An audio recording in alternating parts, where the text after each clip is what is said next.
Okay, well, I turned the crank until you can't really see it right here, but this cog lines up with some mark in the engine. Yeah. So that's lined up, and then up over here, if you look at it kind of dead on, you'll see eye mark. There's a little mark right here that lines up with this point. The same with the E. You know, as I said, somebody's already done this timing belt job before. They already marked those parts.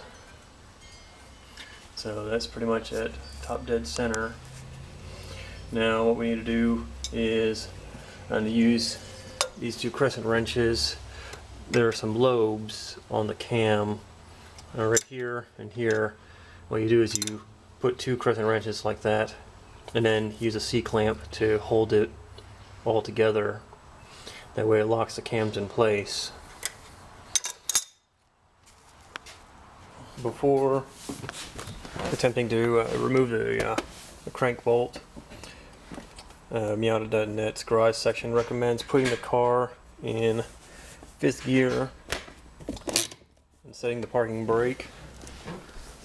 Then what we're going to do is, it's a 21mm socket, and to use a 1/2-inch drive, and have my breaker bar over here, and also a cheater bar, which is basically just a metal pipe that I can slide over the breaker bar and get some extra leverage. Okay, well, yeah, actually wasn't as hard as I thought it would be.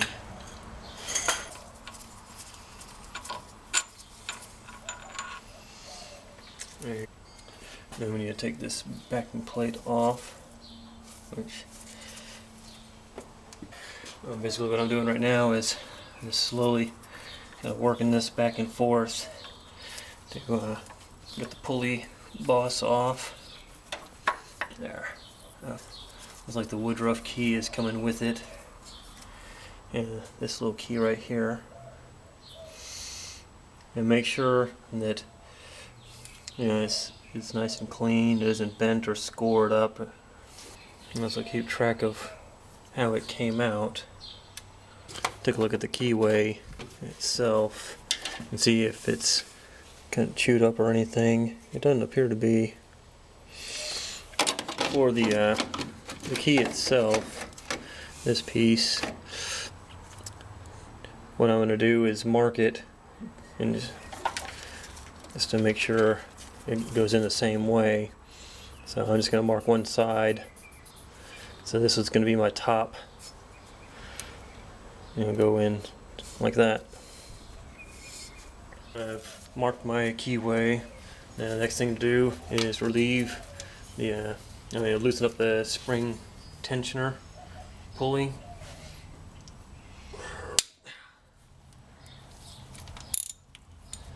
Now, what we're going to do is, actually, we're going to move it this way. And we need to tighten it up.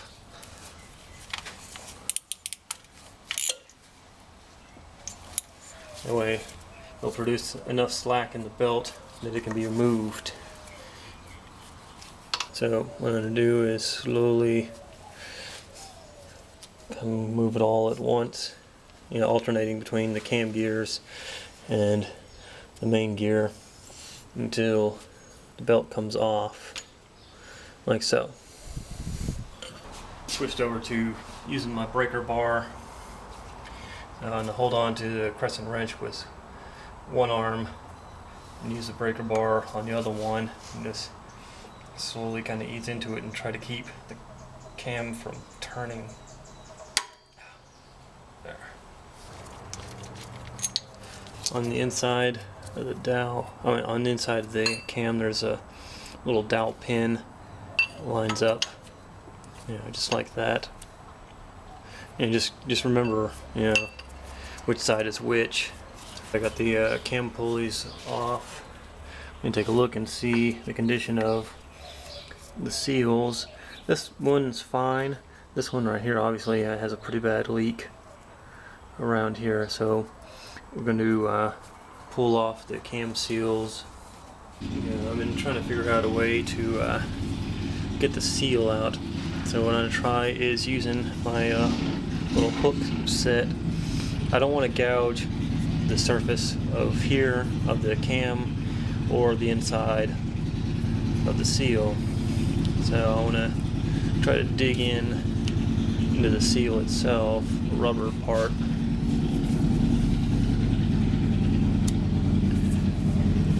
And just kind of pull. And since I'm replacing these, it doesn't really matter if they get destroyed.